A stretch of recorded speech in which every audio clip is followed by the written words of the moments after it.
another chapter in the Bay Area Radio Museum's Living History series. Harvey Stone. What do I say about Harvey Stone?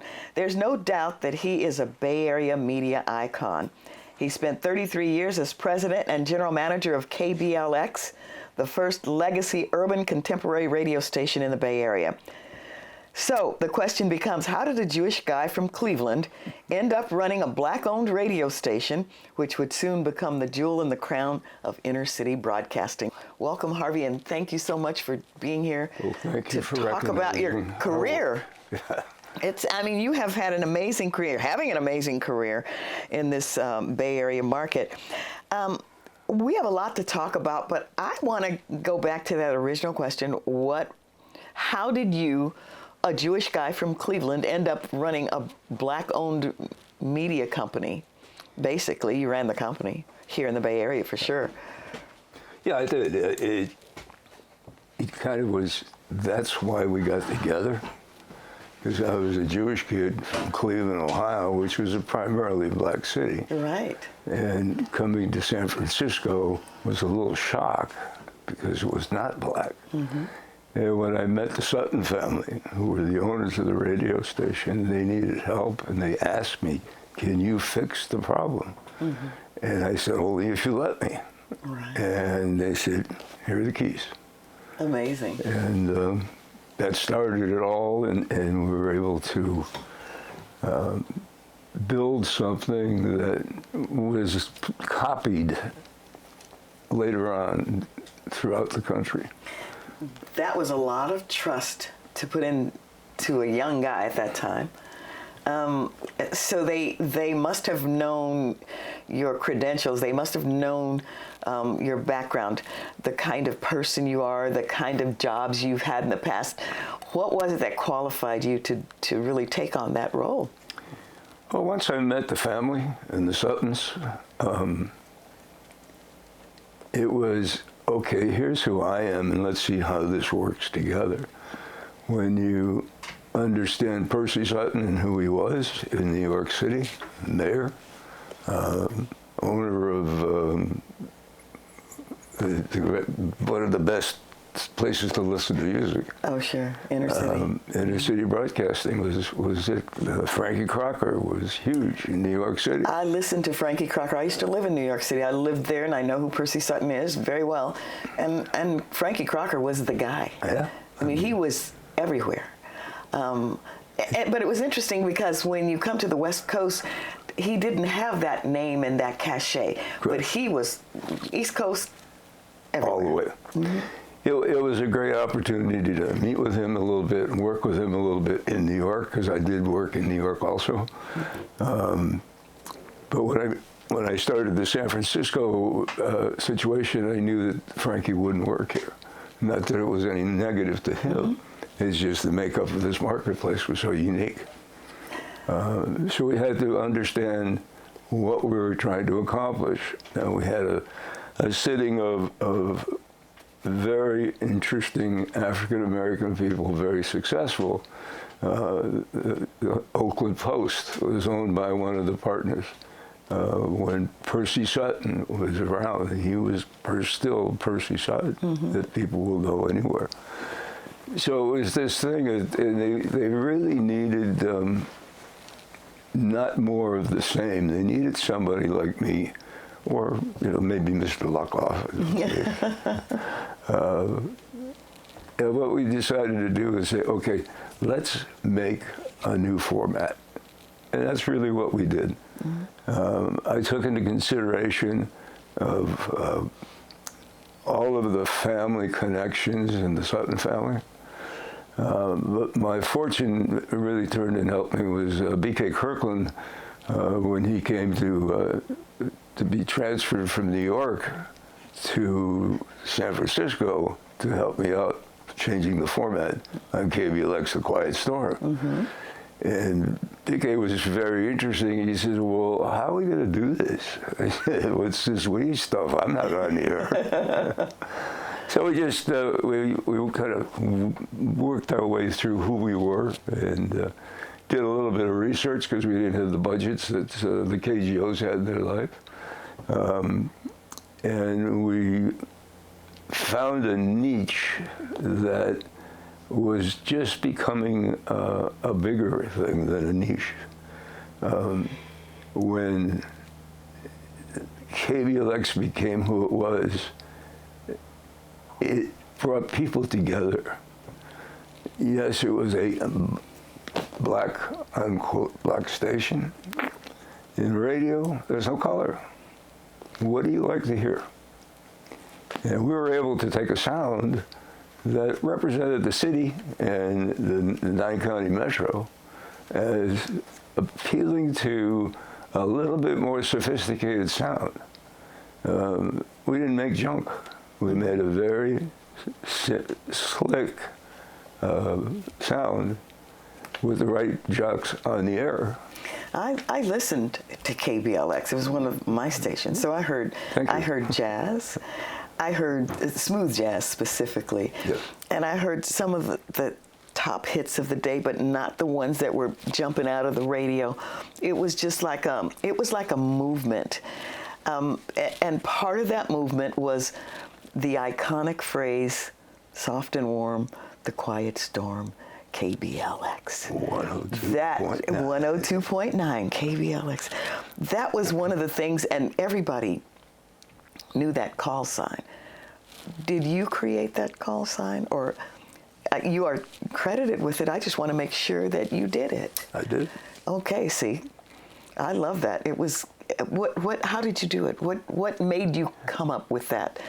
Well, and BK and I would sit down together, and I'd say, I'm looking for a sound, I'm looking for a feeling as a way to identify the radio station without really hearing what people said. Mm-hmm. So you could hear it by saying, KBLX 102.9 on your dial. Mm-hmm. You know, it became the sound of the radio station. Mm-hmm. So we were able to separate ourselves from the big corporate people and the big radio stations in the country as an independent standalone station. That really didn't happen very much in a major market. And we became very successful with what we did. And the Sutton family were, I think, surprised at what we were able to do. I mean, the stations in New York, which did quite well, and still are. But we made a change in radio in the Bay Area. That nobody was doing. It was made for you, mm-hmm. and it was made for you, and it was made for you. The Bay Area is a unique radio market. I can tell you that coming from, I lived in New York, and I lived mostly on the East Coast before I came here. So it was, when I came here, I expected to hear the kind of energy coming out of the radio that I heard in New York, but it wasn't that. Mm-hmm. That is not what I got. So you came from the same milieu, New York. So what gave you the idea? First of all, how did you know that this market was not going to support what was happening in New York? Well, it was quite easy, actually. What I did was first understand the market itself. Who's here? Who's listening? Mm-hmm. Why are they listening? And what isn't being done in the marketplace that maybe will work. Mm-hmm. So we spent some money on research, and we were able to find a sound and a presentation of an urban sound with a mellow to it. No screaming and no mm-hmm. dance and none of the expected sounds of that type of radio station. And the Suttons were great because they gave me total, go fix it. They had to, because you had some challenges. What were the kind of unique challenges that you faced coming into this market? Because first of all, Jewish guy from Cleveland, going to a station which was personed by mostly African American people, and they probably looked at you like, why is he here? What was that like, and how did you sort of meet that challenge? That was quite interesting. I think my personal background allowed that to happen. Living in Cleveland, Ohio, I lived within a multicultural radio area. And when I looked at the quality of this radio property, the San Francisco marketplace, I said, okay, we can do this. And we wanted to capitalize, not in a negative way, but capitalize on who these folks were that owned the station and what they could do with the station. And I was the person that was going to make them how they do it. Did you have any pushback from them when you came? No, the on-air talent or the folks at the station, or no, because we brought V.K. Kirkland in to be the program director and do afternoon drive. I remember him very well. Yeah, and V.K. was very smooth, very slick, loved the music, and he was a big factor in the success of what happened at KBLX. Yeah. Well, you certainly had the reputation in the market, because everybody knew who Harvey Stone was at that time, and they may not have recognized your face, but they knew you were there, and they knew you were. I didn't try.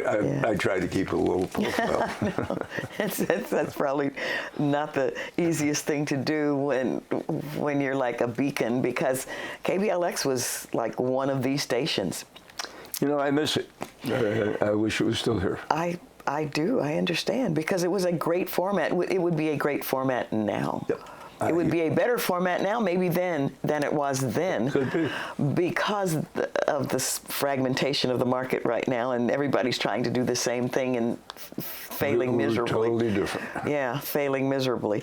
I understand that you started out as on-air talent, so you know what that end of the business is like. What was that like for you? What was the transition like for you? I didn't do much on air. It was something that was fun to do, but it really wasn't my top interest. What was I going to be, a jock? Yeah. And I said, I love the radio industry. I love the business. I love reaching out to the people. I started putting down a whole list of things of what I enjoyed doing. And I enjoyed more the building of something and offering it to a marketplace was sophisticated enough to understand what I was saying. And that was really fun. I enjoyed what I did for 30 years. Yeah. There's no doubt about it. Clearly, you're very good at it. You stayed 33 or 4 years, so yeah, that mattered. Because that's a lifetime. You know, in this business, it really is. People don't stay that long, you know. It was part of my life. Yeah. It was, you take me out of KBLX, you take in my arm, or you take one thing off. Sure. So your transition from New York to San Francisco, easy, difficult? It was fine. I mean, you know, I spent my beginning years in Cleveland, Ohio. Which I don't recommend to anybody particularly, but you know, it's a city made up of minorities and strong people, and I enjoyed the city. I worked for radio in Cleveland. The Dino Iannis of the world, the big groups that were around in those days. Coming to San Francisco and the Bay Area in general, when I was looking at, okay, what are we dealing with here? Who's the signal approaching? What kind of music am I going to put on the air? BK was very helpful, obviously, in that. I said, okay, we're not going to be WBLS, we're going to be KBLX, the Quiet Storm, San Francisco radio. I understand that you wanted to have the call sign be KBLS. Is that correct? That's not true. So No. so that's fake news. Yeah. So I don't know who came up with that. Was it always KBLX? Yeah. Yeah. When I was there. So that worked. That was always the way it was. Yeah. There was no reason to change it. I mean, the station had been there for a while. Didn't have ratings. It wasn't a successful radio station, but it was known. it was definitely known in the African American community. Right. And what I wanted to do, and successfully did, is we just spread it out to music. Music has no color. And I was always able to do that. Talk about your connection to KRE AM and FM. It came along with a ride. KRE was part of KBLX.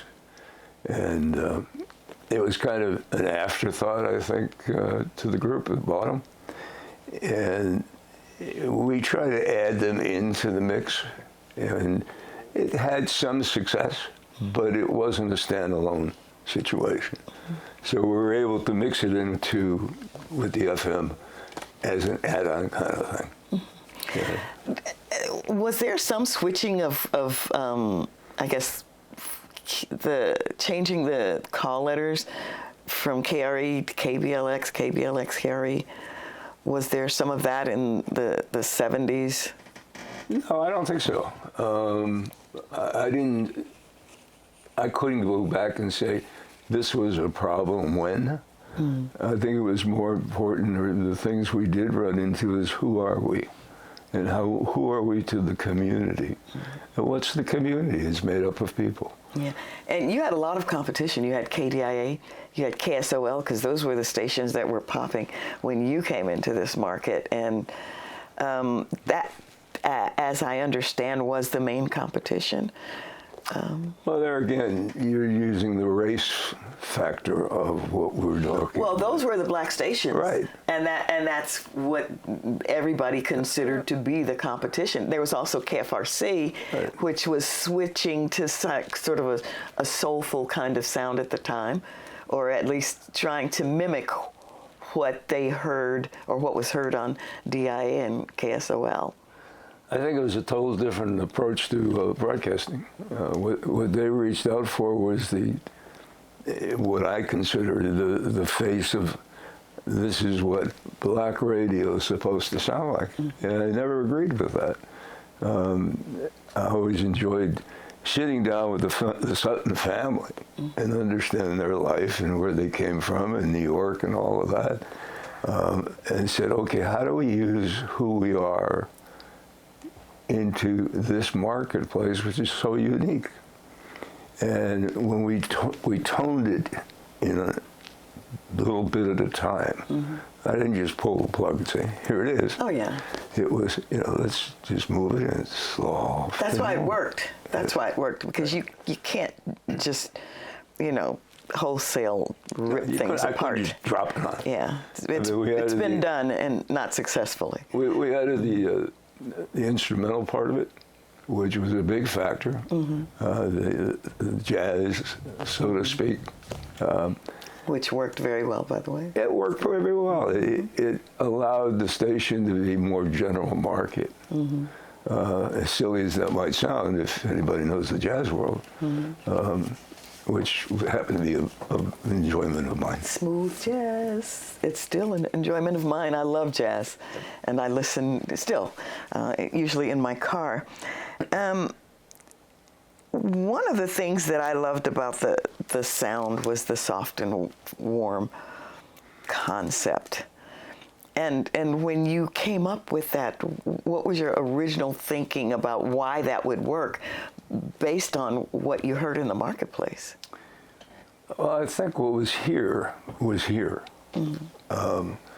Coming in with trying to show, here's a multicultural radio station based from African American sides, rather than a general market station going into the African American community.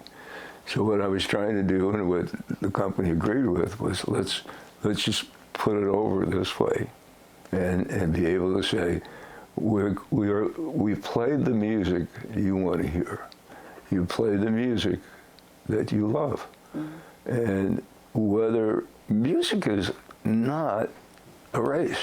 Right, it's very true. And it wasn't being treated that way in this market. But that's kind of been the trademark of people who talk about music. For instance, Elvis Presley.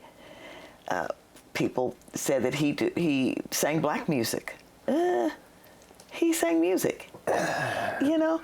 But that's kind of how radio stations were tagged. If you played predominantly soul music, you're a soul station. So you were played country music. It's a country station. So you were, in fact, a hybrid, really. You were a hybrid station. And I think that's really why it worked, because you pulled people from a lot of different that was eras. The thought, is let's bring in the sounds from all the groups because let's face it, music is important to all of us. Absolutely. And it doesn't matter what color you are. So why separate it? Let's just give it to the public and let them decide. Your signature Soft and Warm ID, when was that sort of translated to the rest of the stations that were owned by the Suttons? It never left San Francisco. It was only in San Francisco. Oh, I understood that it was also, they never used it. No, I think they used it at night. Okay, because I think I remember being in New York hearing it, and I thought, okay. But they never, they were Frankie Crocker, and they were up and running. Always rocking. Yeah, we never reached out to that point. In fact, they asked me, he said, am I going to say, let's bring the sound to San Francisco? I said, no. We're not going to do that. That's too bad, because it was probably one of the best signature IDs of all time. Seriously, did you trademark it or no? Never done. Oh, that would have been something to do. But you think hindsight is always 20/20 for all of us? It's for all of us. I would have loved to have had that on my my resume. I bet you would. That would have been great. How successful was the Quiet Storm as you were evolving it? Did it become like #1 in the market? What were the ratings like? Well, the ratings, we were top 5, which is, KGO had the big numbers, and we followed that line of thinking. Yes. But we wanted to separate from there too. So we had enough to stay competitive as far as the ratings were concerned. But we always try to infuse to the marketplace the sound of the station. We got our clients involved with the sound of the radio station. It was it was totally unheard of. Nobody did that. We would have clients come into the studios. They were part of our decision making for what they wanted to hear, and be able to be comfortable with their advertising. So it was a very different approach to radio, and a very different approach to how it became successful. Did you kind of have to walk a fine line with the clients, or were they receptive in the beginning, advertisers? They put up the wall. There's no question about it. We don't want to do that. And we're very persistent. You had to be. In saying we're gonna change and break that kind of a way of thinking. And I think we did a lot of good for the community. Stone Soul, one of the greatest party show that we used to put on. Yeah. And when you looked around the audience, I mean, if you noticed, all the entertainers were African American, but the crowd was mixed. And that's the Bay Area. That's the beauty of the Bay Area. That's that my is point. The absolute beauty of the Bay Area. So the advertisers basically didn't understand what it was that you were trying to do at BLX, or was it that they just were resistant? Well, as you know, things happen in the world that is not necessarily what we want it to be. That's absolutely true. When I came in here and I found what the market was about, it was a lot more open than most major markets were. And I'll give you a prime example. I was calling on a paint store, painting walls and stuff like that. And I'd go out and make sales calls with the salespeople just to see what was happening out there. And the owner happened to be a young lady that her father owned the stores. And he said, well, we're not going to buy your kind of station. And I said, well, what does that mean? He said, well, you know, we're pretty much a high-end white product. Mm-hmm. I said, good. It's paint. Yeah. How about if we sell more paint for you? Mm-hmm. And he said, what do you mean? I said, well, do you really care about who buys your paint? Or do you talk to people and say, oh, you can buy my paint? You don't do it that way. You want to sell the paint. So let us do that for you. And it worked very successfully that way. Let us prove it to you. And it worked. That was one of those unique challenges which I asked you about a little bit earlier.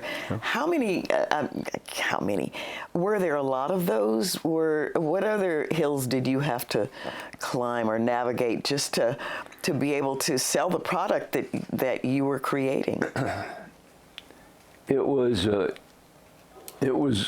constant thing we had to overcome. It never went away. But as we moved down the road, we found who we were, what's our identity. Qualitatively, we were able to break it out, saying the education, the income, all the stuff that our listeners had were just equal or not better than the general market stations. So why wouldn't you want to buy us? Because it's black. Mm-hmm. Or do you care the color green? I mean, let's spend the money. Exactly. And that worked. And it became, top 4, top 5 radio station. And we are probably top 2 in billing. Were there times when you just wanted to just throw in the towel with that whole thing? No. I was so into it. Lost a wife over it, maybe. It's annoying sometimes. Well, yeah, I understand that. Let's talk about Stone Soul. It was a concept that was created by KBLX. It was a every year event, entertainers, fun, sold tickets, made money. Talk about that. It did all those things, but not in the beginning. Yeah. It was the beginning of all things. And when I decided I wanted to do this with the B.K. Kirkland, the program director, I said, who would you put on a venue in the East Bay that's going to represent the radio station and give them something they haven't heard before? And he actually came up with, obviously, the artist that we were going to feature because it was live. Mm-hmm. And dealing with Oakland and Berkeley and the venue itself, there was a lot of confusion and people didn't understand it. So we had to put security in, we had to put all the things in that people want protection for. But it became a family event over the time. When the concert was over, I mean, people just raved about it. Yeah. You know what it meant. And it really surfaced as an example of what our market was potentially available to. I was paying the groups out of my trunk of my car because they wanted cash money. Really? Now that's a great story. Yeah, that was a scary story. I'll bet. So I made sure I had security, which is probably my program director and one of my morning guys. Oh, that's funny. But it became a family event for everybody above and beyond race. Mm-hmm. It was the listeners and the people that cared about the sound of what we played. Mm-hmm. And we made sure that the people we brought in were the sound of what they wanted to hear. Now they can see them, which made it a really exciting event. Oh, yeah. I can't remember why I thought it was at Concord Pavilion. No. Well, nevertheless, Yes. You left KBLX when? Well, let's count back. Okay. 31 years. Okay. So that was maybe 3, 4, 5, 10 years ago. Yeah. Yeah. And you left because I don't think you retired, right? I did. Did you retire? You know, I still do things. Mm-hmm. I worked with Mr. Luckhoff and his little things on the shows. Mm-hmm.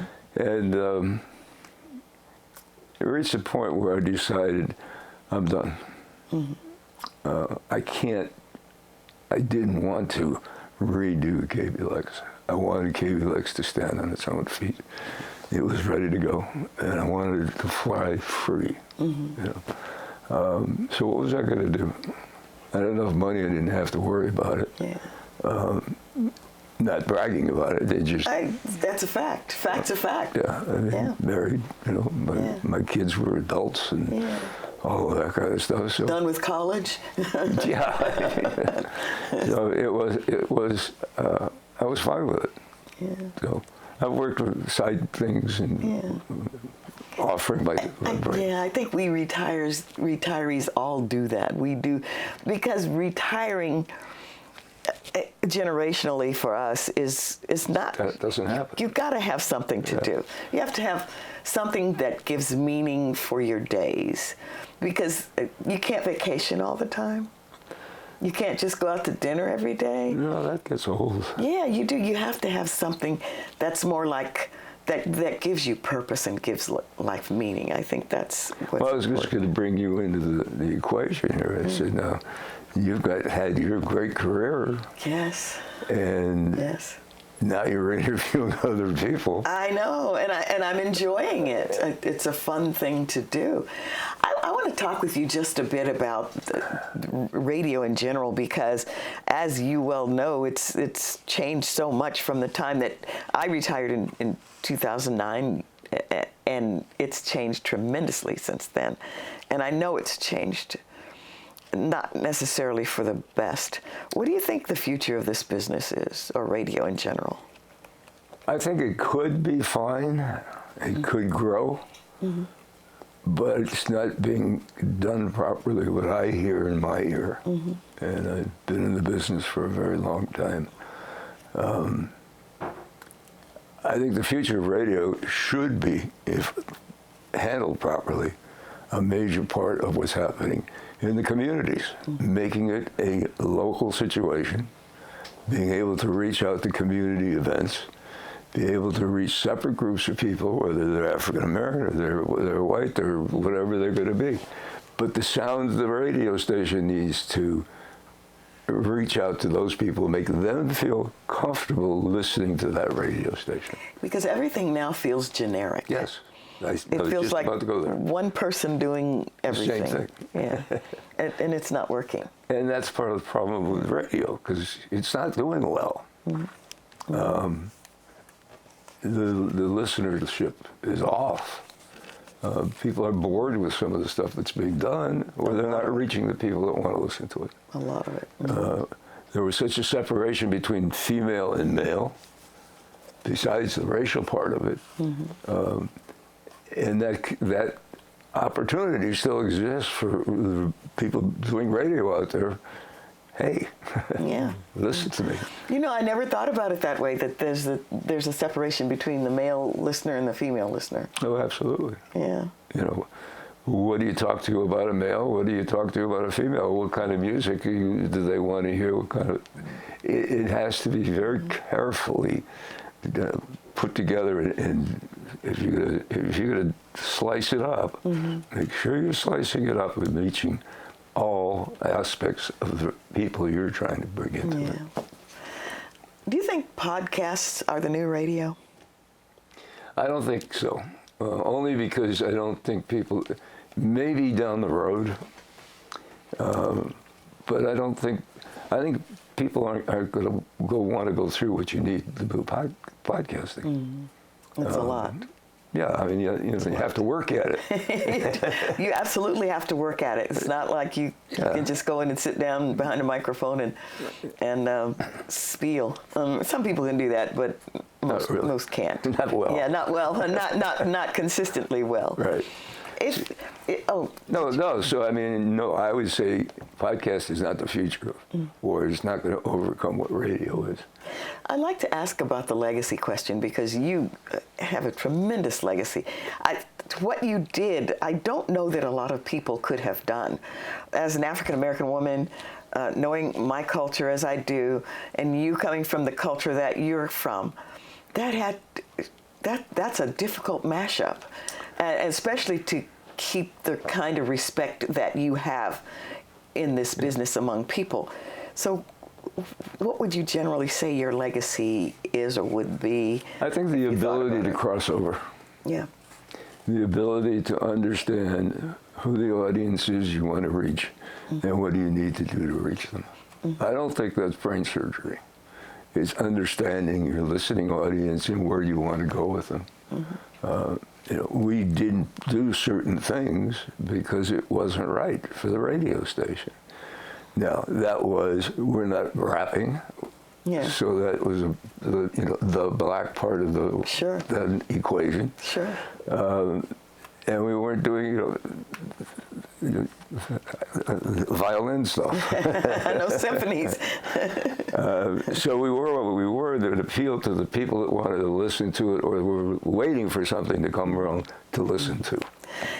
I personally know that when KBLX was sold to another company, and that company came in and just ripped everybody out and threw away all the progress that you'd made over the years, it was very well felt in the community and made a lot of people very angry. I understood it, and I heard from them. Yeah, I bet you did. And I was truthful. I said, I don't work there. Not your circus, not your elephant. I would love to have you and the radio station still back together. Sure. Those days are over. Sure. Yeah. Time marches on in our business. It does. And that's changed. We accept it. We got new people coming in. Yeah. Well, you are terrific. I can see why you spent 33 years at KBLX and was so successful at it. I appreciate you sharing your story with us, and thank you very much for the time. Thank you for being part of the Living History series. Oh, that's very exciting. All right, Harvey Stone.